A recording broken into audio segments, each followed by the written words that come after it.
یونس علیہ السلام کی دعا بہت شاندار دعا ہے، لا الہ الا انت سبحانک انی کنت من الظالمین۔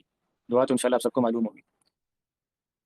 یہ دعا جو ہے نا، یہ یعنی ایسے شاندار کلمات ہیں کہ اس میں حمد و ثنا بھی اللہ تعالیٰ کی، لا الہ الا انت، اللہ کی تسبیح بھی ہے، سبحانک، اور انسان کا اپنے گناہوں کا اعتراف بھی۔ یہ دو باتیں جو ہے نا، اللہ تعالیٰ کا حمد و ثنا کرنا، اللہ کی تسبیح کرنا، اور انسان کا اپنے گناہوں کا اعتراف کرنا، یہ دونوں ہی باتیں اللہ کو بہت پسند ہیں۔ اسی وجہ سے یہ دعا بہت شاندار ہے۔ بلکہ ہر وہ دعا جس میں انسان اللہ تعالیٰ سے حمد و ثنا کرے اور اپنے گناہوں کا اعتراف کرے، جیسا کہ آگے انشاءاللہ ہم بات کرتے ہیں، وہ اللہ کو بہت پسند ہوتی ہے وہ دعا۔ اسی لیے اللہ تعالیٰ نے فرمایا اس دعا کے بعد فاستجبنا لہ، ہم نے یونس کی دعا کو قبول کر لیا، ونجیناہ من الغم، اور اس کو غم سے نجات دے دی، وکذالک ننجی المؤمنین، اور اسی طرح ہم اہل ایمان کو بھی نجات دیتے ہیں۔ اس سے بات معلوم ہوتی ہے کہ جو بھی مومن شخص غم کی حالت میں دعا کرے اس کی دعا قبول ہو جائے گی، کیونکہ قرآن مجید میں اللہ تعالیٰ نے اس دعا کے بعد اس بات کا ذکر کیا کہ وکذالک ننجی المؤمنین، ہر ایمان والے کو ہم نجات دیں گے اس دعا کے ذریعے۔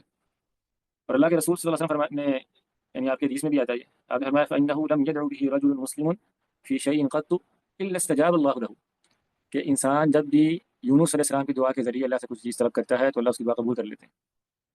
آپ کی جو بھی حاجت ہے اللہ تعالیٰ سے، جو بھی غم اور کرب کی کیفیت ہے، انسان پہلے یہ دعا کرے، کیونکہ اس میں اللہ کی حمد و ثنا بھی ہے اور اپنے گناہوں کا اعتراف بھی ہے، اس کے بعد انسان اپنا سوال اللہ سے رکھے۔ تو یہ بہت شاندار دعا ہے، ٹھیک ہے۔ اسے آیت کریمہ بھی کہتے ہیں، معروف عام طور پہ آیت کریمہ۔ تو اس کا آپ ذکر کرنا چاہیں، ورد کرنا چاہیں، وظیفہ کرنا چاہیں، شرعی وظیفہ ہے نا، لوگوں نے اپنے خود ساختہ وظیفے بنائے ہوتے ہیں، لمبے لمبے 100 دفعہ پڑھیں گے، 1000 دفعہ پڑھیں۔ تو جو اللہ تعالیٰ نے وظیفے بتلائے وہ ہم کرتے نہیں، اور وظائف کے معاملے میں ہم ابھی جو ہیں بطور خاص ہم تو بہت ہی پیچھے ہیں۔ ہم نے سمجھا ہوا شاید وظیفے وظیفے جو ہے نا یہ تو صوفیوں کے کرنے کے کام ہوتے ہیں۔ اللہ کے بندے ذکر، وظیفہ کیا ذکر کرنا اللہ کا، تو یہ طلبہ علم میں نہیں کرنا تو کس نے کرنا ہے؟ تو جو آیت کریمہ ہے بہت زیادہ پڑھنی چاہیے، ٹھیک ہے۔ اس کا وظیفہ بھی مقرر کر لیں، اپنے دعاؤں میں اس کو شامل کر لیں، اور خاص طور پہ پھر جب غم کی حالت میں کوئی دعا کرنی ہو اور انسان نے اللہ سے اپنی حاجت کا سوال کرنا ہو تو لا الہ الا انت سبحانک انی کنت من الظالمین، یہ دعا بہت زیادہ کرنی چاہیے۔